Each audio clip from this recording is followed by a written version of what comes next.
नमस्कार। मैं आज के अपने वीडियो में निगोहा गांव, जो कि लखनऊ प्रयागराज राजमार्ग पर स्थित है, वहां मनाए जाने वाले पर्वों के समाजशास्त्रीय अध्ययन की श्रृंखला में 3 पर्वों का उल्लेख करूंगी। आषाढ़ माह से लेकर श्रावण मास में वैसे तो छोटे छोटे स्थानीय स्तर पर व्रत और त्योहार मनाए ही जाते हैं, लेकिन प्रमुख रूप से 3 पर्वों की मैं विवेचना करूंगी। आषाढ़ माह के अंतिम दिन गुरु पूर्णिमा के दिन मनाए जाने वाले आषाढ़ी त्योहार पर, आषाढ़ी को स्थानीय लोग बिढ़ई के नाम से संबोधित करते हैं। इसके पश्चात नाग पंचमी या गुड़िया के पर्व पर दृष्टिपात करूंगी और तत्पश्चात रक्षाबंधन, जो कि श्रावण मास के अंतिम दिन पूर्णिमा के दिन, श्रावणी पूर्णिमा के दिन मनाया जाने वाला पर्व है। आइए सबसे पहले हम अपना प्रस्तुतिकरण देते हैं बिढ़ई आषाढ़ी अथवा गुरु पूर्णिमा के पर्व पर। निगोहा गांव में आषाढ़ माह की पूर्णिमा के दिन आषाढ़ी नामक पर्व को मनाए जाने की परंपरा है। आषाढ़ हिंदू पंचांग के द्वारा निर्धारित मासों में से चतुर्थ मास है। आषाढ़ी पूर्णिमा इस महीने का अंतिम दिन होती है। इसके अगले दिन से श्रावण मास का प्रारंभ होता है। आषाढ़ी को स्थानीय व्यक्ति बिढ़ई के नाम से भी संबोधित करते हैं। मैं पूर्व में चर्चा कर चुकी हूँ। आषाढ़ी या बिढ़ई गांव की सभी हिंदू जातियां मनाती हैं। आषाढ़ी वाले दिन गांव की विभिन्न जातियों की महिलाएं स्नान इत्यादि करके बिढ़ई बनाती हैं। कुछ घरों में चने एवं कुछ घरों में उड़द तथा चने दोनों की गेहूं के आटे में भरकर रोटियां एवं पूड़ियां बनाई जाती हैं। चने व उड़द की भरी हुई रोटियां कच्चा खाना मानी जाती हैं और जो कि जूठी होती हैं, जबकि पूड़ियाँ पक्का खाना मानी जाती हैं। बिढ़ई के साथ साथ आम तथा घुइयाँ अर्थात अरबी की सब्जी बनाने व खाने का प्रचलन भी है। जो रोटियाँ बनती हैं बिढ़ई, उड़द और चने की दाल भरी रोटियाँ, उन्हें देसी घी के साथ खाने का भी चलन पाया जाता है। बिढ़ई बनाने के पश्चात गांव में विभिन्न घरों की वरिष्ठ महिलाएं दीवार पर देवताओं के 7 पुतले गोबर से बनाती हैं। देखिए, इस वीडियो में आपको पुतले बने हुए दिखाते हैं।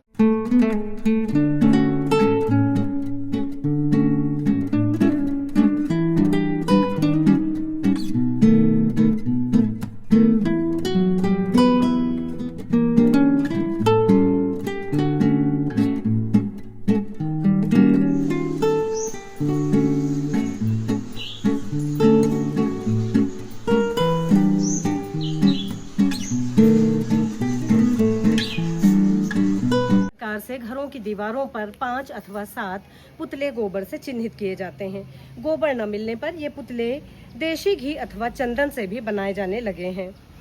परंपरागत रूप से गोबर से घर के बाहर एक रेखा खींचते हुए घेरा बना दिया जाता है। मान्यता है कि इससे घर की अशुभ शक्तियों से रक्षा होती है। घर में सर्प इत्यादि जीव नहीं प्रवेश कर पाते हैं। वर्षा ऋतु में सर्प और अनेक प्रकार के विषैले जीव जंतुओं के आने का संकट बना रहता है। यह पर्व समाजशास्त्रीय दृष्टि से सामाजिक समावेशन का एक सशक्त उदाहरण है, जो कि हिंदू समाज में एकीकरण एवं संगठन उत्पन्न करता है। निम्न जातियां धान की रोपाई से प्राप्त धन से इस त्योहार को उत्साह से मनाती हैं। सभी जातियों में त्योहार को मनाए जाने में समरसता एवं साम्यता के दर्शन होते हैं। वर्तमान समय में उच्च जातियों में गुरु के महत्व से जोड़कर बिढ़ई के पर्व को देखा जाने लगा है। सोशल मीडिया ने महान परंपरा के इस तत्व अर्थात गुरु पूर्णिमा के दिन गुरु के पूजन को विस्तार देने में महती भूमिका निभाई है। गांव में गुरु से संबंधित 2 अवधारणाएं विद्यमान हैं। एक शैक्षिक गुरु या शिक्षक और दूसरे धार्मिक गुरु। धार्मिक गुरु से अभिप्राय है जो राम नाम सुनाते हैं अथवा मंत्र देते हैं। अधिक आयु वाले व्यक्तियों में अपने गुरु के दर्शन करने, भेंट देने, गुरु दक्षिणा भेंट देने तथा आशीर्वाद प्राप्त करने का प्रचलन है। बिढ़ई अथवा आषाढ़ी इस पर्व में बिढ़ई अथवा आषाढ़ी के इस पर्व में लोक एवं स्थानीय परंपरा तथा महत परंपरा के तत्व एक साथ विद्यमान पाए गए हैं और वे अंतर क्रियारत भी हैं। निगोहा गांव में हिंदू पंचांग के अनुसार मनाए जाने वाले त्योहारों की परंपरा चैत्र माह में जगन्नाथ पूजा तथा वैशाख माह में सितुआही अमावस तक, ज्येष्ठ माह में शीतला अष्टमी एवं बरगदाही तक जारी रहती है। इन्हीं में जेठ माह में ही बड़ा मंगल मनाए जाने की परंपरा भी अब दृष्टिगत होने लगी है, चूँकि लखनऊ नगर के अत्यंत समीप है निगोहा गांव और लखनऊ नगर में ज्येष्ठ के मंगल के दिन विशेष प्रकार के आयोजन किए जाते हैं और जिसका प्रभाव गांव तक दृष्टिगत होता है और अब गांव में भी मंगल के दिन भंडारे इत्यादि का आयोजन किया जाने लगा है। इसके पश्चात एक दीर्घ अवरोध के बाद आषाढ़ी पर्व के आयोजन से पर्वों की श्रृंखला पुनः प्रारंभ हो जाती है। आषाढ़ी का पर्व एक प्रकार से थोड़ा सा गतिरोध जो श्रृंखलाबद्ध पर्वों के क्रम में उत्पन्न होता है उसे तोड़ता है और क्रमिक रूप से यह श्रृंखला पुनः प्रारंभ हो जाती है, जो कि कार्तिक मास में मनाए जाने वाले कार्तिक पूर्णिमा या कतकी के पर्व तक जारी रहती है। अब इसके पश्चात आषाढ़ी पर दृष्टिपात करने के बाद हम आगे चर्चा करेंगे नाग पंचमी अथवा गुड़िया के पर्व पर, जो कि निगोहा के निवासी अत्यंत उत्साह और धूमधाम के साथ मनाते हैं। अभी हमने आप सभी से चर्चा की आषाढ़ माह के अंतिम दिन पूर्णिमा के दिन मनाए जाने वाले आषाढ़ी पर्व की। अब हम दृष्टिपात करते हैं गुड़िया अथवा नागपंचमी के पर्व पर। वामन शिवराम आप्टे ने संस्कृत हिंदी कोश में नागपंचमी को श्रावण शुक्ला पंचमी अर्थात श्रावण मास की शुक्ल पक्ष की पंचमी तिथि को मनाए जाने वाले त्योहार, पर्व अथवा उत्सव के रूप में वर्णित किया है। भारत रत्न पीवी कांडे ने धर्मशास्त्र का इतिहास ग्रंथ के चतुर्थ भाग के अध्याय 7 में नागपंचमी पर्व की व्याख्या की है। उनके अनुसार सौराष्ट्र में नागपंचमी श्रावण कृष्ण पक्ष में मनाई जाती है। बंगाल व दक्षिण भारत में मनसा देवी पूजन होता है। दक्षिण भारत में श्रावण शुक्ल पंचमी को सर्पों की पूजा का विधान है। यदि पंचमी चतुर्थी या षष्ठी से संयुक्त हो तो षष्ठी से संयुक्त पंचमी को वरीयता दी जाती है। एक प्रकार से नाग पंचमी पर्व को मनाए जाने का अखिल भारतीय स्वरूप रहा है। यह स्पष्ट होता है जिन 2-1 अध्ययनों का मैंने उल्लेख किया है उनसे। प्राचीन ग्रंथों संहिताओं में सर्पों को पंचजन कहा गया है। भारत के विविध क्षेत्रों में नाग पंचमी का पर्व सर्प पूजा के रूप में मनाया जाता है। आइए अब हम बात करते हैं निगोहा गांव की, जो कि लखनऊ जिले की मोहनलालगंज तहसील में लखनऊ प्रयागराज राजमार्ग पर स्थित है, जिसका संस्कृति लेखन, संस्कृति का निर्जाति विवरणात्मक अध्ययन करने का निरंतर हम प्रयास कर रहे हैं। नाग पंचमी पर्व निगोहा गांव में श्रावण शुक्ल पंचमी अर्थात श्रावण माह की शुक्ल पक्ष की पंचमी तिथि को मनाया जाता है। धान की फसल को काटने के पश्चात ग्रामवासी इस अवसर पर मनोरंजन करते हैं।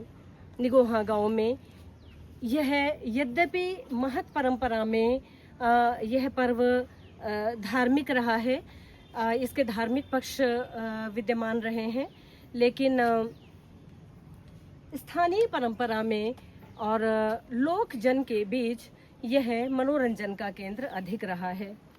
नाग पंचमी के दिन ग्रामवासी दिन में स्नान इत्यादि करके पक्का भोजन बनाते हैं। घर की महिलाएं पक्का भोजन बनाती हैं। सायंकाल गांव के जो पुरुष सदस्य होते हैं, विशेष तौर पर जो युवा पुरुष सदस्य होते हैं, युवक होते हैं, वे सायंकाल में गांव में नियत स्थान पर इकट्ठे होकर गुड़िया पीटने के लिए जाते हैं। गुड़िया पीटना यानी और घर की जो लड़कियां होती हैं, पुत्रियां होती हैं, महिलाएं होती हैं, वे गुड़िया बनाती हैं। विशेष तौर पर जो घर की पुत्रियां होती हैं वे कपड़ों से कपड़े की गुड़िया बनाती हैं और एक साफ डलिया में उन गुड़िया को सजाती हैं। इस अवसर पर घुघरी बनाए जाने की भी परंपरा है। घुघरी कच्चा गेहूं और चना दोनों को उबाल कर सीधे कच्चे गेहूं और चने को लेकर सीधे उबाल कर जो एक भोज्य पदार्थ निर्मित होता है उसे घुघरी कही जाती है। उस डलिया में थोड़े से घुघरी भी छिड़कती हैं, डालती हैं। और सायंकाल में लगभग गांव के हर मोहल्ले में गुड़िया पीटे जाने की परंपरा है। कहीं पच्छे टोला में हनुमान मंदिर के पास, कहीं उत्तर पूर्व में ईशान कोण में स्थित जो अन्नपूर्णा माता का मंदिर है उसके पास, और नगराम मोड़ की ओर भी जो कि उत्तर दिशा में स्थित है, और दक्षिण दिशा में जो पासीन टोला है वहाँ पर लगभग प्रत्येक मोहल्ले में सभी हिंदू जातियाँ गुड़िया पीटने की परंपरा का निर्वाह करती हैं। इस अवसर पर, गुड़िया के अवसर पर विशेष तौर पर अनुसूचित जाति के परिवारों में लड़कियों के मायके आने का बहुत प्रचलन है। ये लड़कियां हंसी खुशी के साथ अपने मायके आती हैं और नए नए वस्त्र पहनकर और खूब तैयार होकर और गुड़िया डालने जाती हैं सायंकाल में।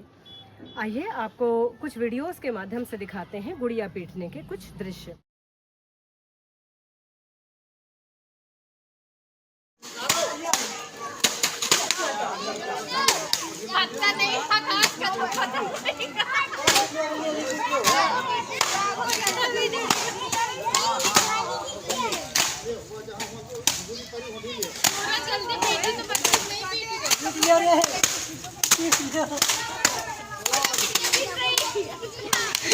नहीं ना डालो।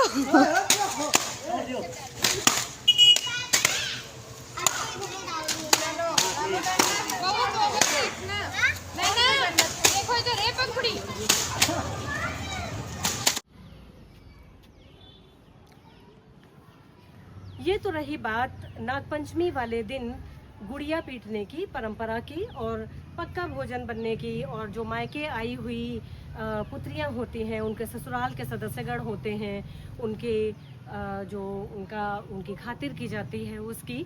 और गुड़िया के अगले दिन जो एक विशिष्ट परंपरा है निगोहा गांव में, वो है हापा का आयोजन। निगोहा एक बृहद आकार का गांव है जहां पर अनेक जातियां विद्यमान हैं और इसके दो भाग हैं, एक निगोहा बाजार और दूसरा निगोहा गांव, जो कि राजमार्ग के किनारे किनारे एक बड़ी बाजार के रूप में अवस्थित है। निगोहा बाजार में हापा गुड़िया के अगले दिन आयोजित किया जाता है। जब मैंने लोगों का, ग्रामवासियों का साक्षात्कार लिया तो लोगों ने ये बताया कि हापा वाले दिन महिलाओं की कुश्ती की भी परंपरा रही है। अब तो ये परंपरा समाप्त हो चुकी है, लेकिन बहुत पहले यहाँ पर महिलाएं, जो कि आसपास के गांवों की भी अनेक महिलाएं होती थीं, वे महिलाएं आती थीं और नीम की टहनियाँ तोड़कर हप हप की आवाज़ करती थीं। संभवतः इसी से इस मेले का नाम हापा पड़ा हो। मैंने प्रयास किया, लेकिन बहुत अधिक जानकारी मैं संभवतः भविष्य में लेकर आपके समक्ष आऊँगी कि ये हापा नाम कैसे इस मेले का पड़ा। और यहाँ पर अखाड़ा होता था, अखाड़े में महिलाएं कुश्ती लड़ती थीं और वहीं पर उनकी हार या जीत तय होती थी। हापा में स्थानीय लोग अपनी दुकानें लगाते थे और न केवल निगोहा गांव के ग्रामवासी बल्कि जो आसपास के गांव के निवासी हैं वे सब भी सो उत्साह आते हैं और हापा में भागीदार बनते हैं, झूलों में झूले झूलते हैं और बच्चे अत्यंत उत्साहित रहते हैं। अनारसे खरीदते हैं, जलेबी खरीदते हैं और नाशपाती खरीदते हैं, नारियल खरीदते हैं। और अभी आप सभी के समक्ष मैं कुछ नमूने प्रस्तुत कर रही हूँ निगोहा गांव के नागपंचमी पर्व के अगले दिन आयोजित होने वाले हापा की।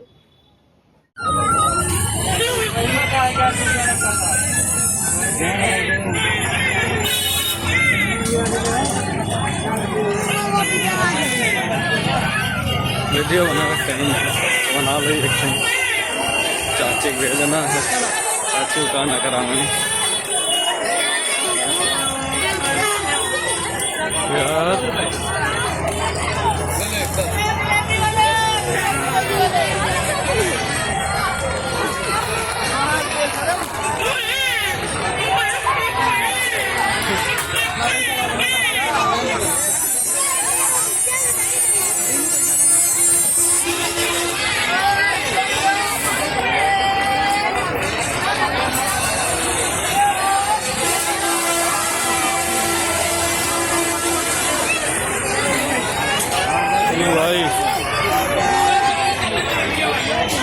आधा किलो 40 है।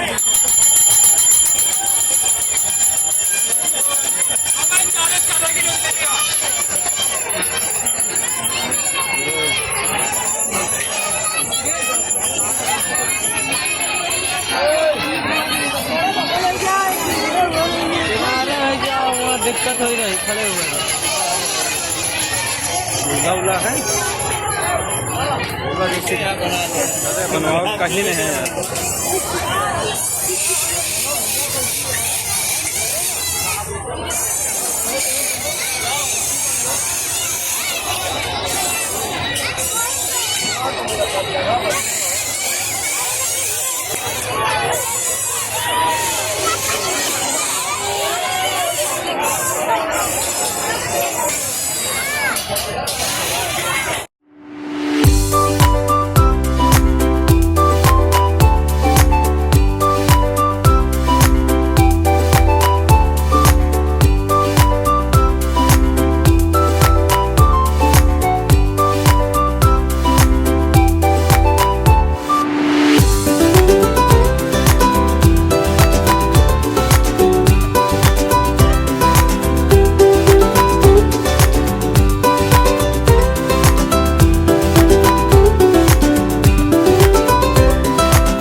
हापा विशुद्ध रूप से मनोरंजन के लिए आयोजित किया जाने वाला आयोजन है जिसमें महिलाएं, बच्चे और विशेष तौर पर अनुसूचित जाति से संबंधित स्त्री, पुरुष एवं बच्चे बढ़ चढ़कर इसमें हिस्सा लेते हैं और मेले में खरीदारी करते हैं और मनोरंजन करते हैं। हापा नीरस दिनचर्या से भिन्न मनोरंजन का एक उत्कृष्ट अवसर प्रदान करता है। हालांकि इस मेले में भी अब चाउमीन के ठेले और मोमो के दर्शन होने लगे हैं। बहुराष्ट्रीय कंपनियों के उत्पाद, चिप्स और कुरकुरे इत्यादि भी कहीं कहीं पर दृष्टिगत होते हैं, लेकिन फिर भी स्थानीयता के पुट अभी भी विद्यमान है। येन बद्धो बलिराजा दानवेंद्रो महाबलः तेन त्वामपि बध्नामि रक्षे माँ चल। रक्षाबंधन के पर्व पर यह अत्यंत प्रसिद्ध श्लोक है जो कि रक्षा सूत्र बांधने के अवसर पर याद किया जाता है, स्मरण किया जाता है और कहा जाता है। पांडुरंग शास्त्री आठवले के विचारों के संकलन संस्कृति पूजन में ज्ञाननिष्ठ ब्राह्मणों के यज्ञोपवीत बदलने के उत्सव, रक्षाबंधन के उत्सव तथा व्यापारियों के समुद्र पूजन के उत्सव के रूप में श्रावणी पूर्णिमा की व्याख्या की गई है। स्पष्ट है कि रक्षाबंधन का पर्व श्रावणी पूर्णिमा के दिन, श्रावण मास के अंतिम दिन मनाया जाने वाला पर्व है। श्रावणी पूर्णिमा के प्रकाश में यज्ञोपवीत अथवा षोडश संस्कारों में से एक उपनयन संस्कार की उपादेयता, उपनयन संस्कार से संबंधित विभिन्न क्रियाओं, प्रतीकों इत्यादि के निहितार्थों, रक्षाबंधन पर्व के विविध पक्षों तथा सागर पूजन संबंधी विविध तथ्यों की विवेचना संस्कृति पूजन नामक संकलन अथवा पुस्तक में की गई है। श्रावणी पूर्णिमा श्रावण मास का अंतिम दिन है। अगले दिन से भाद्रपद या भादो माह का पदार्पण होता है। पीवी काणे ने धर्मशास्त्र का इतिहास भाग 2 में रक्षाबंधन के पर्व की व्याख्या की है।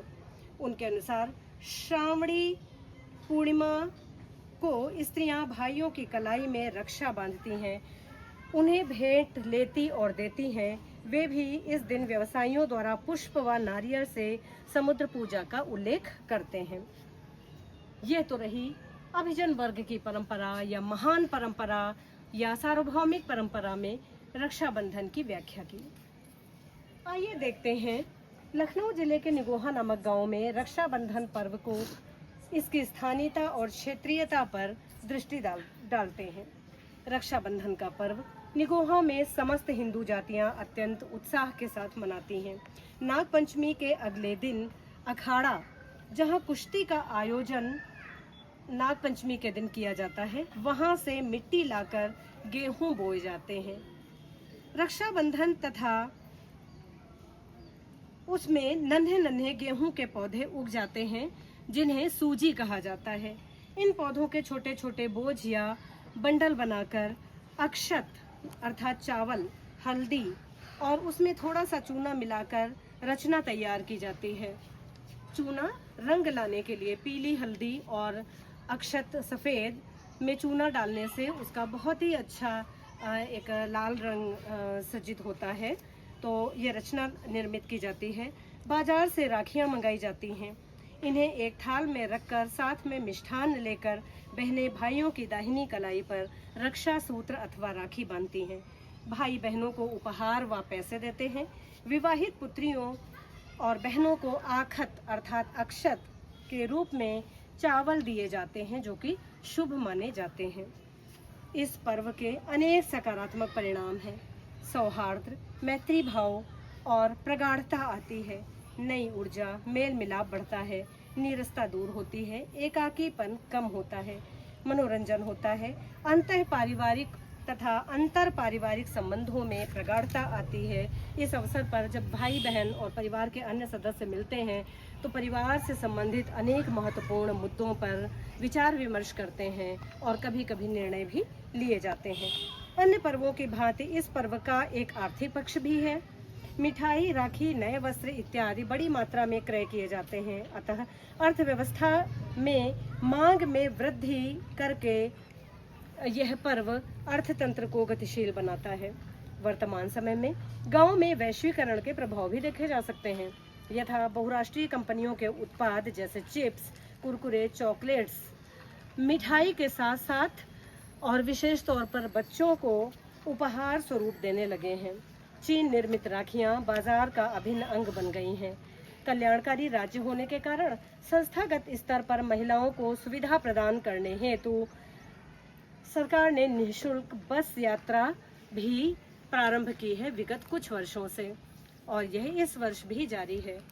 तो इस प्रकार से रक्षाबंधन का पर्व अत्यंत उल्लास और हर्ष के साथ गांव में मनाया जाता है। बहुत बहुत धन्यवाद।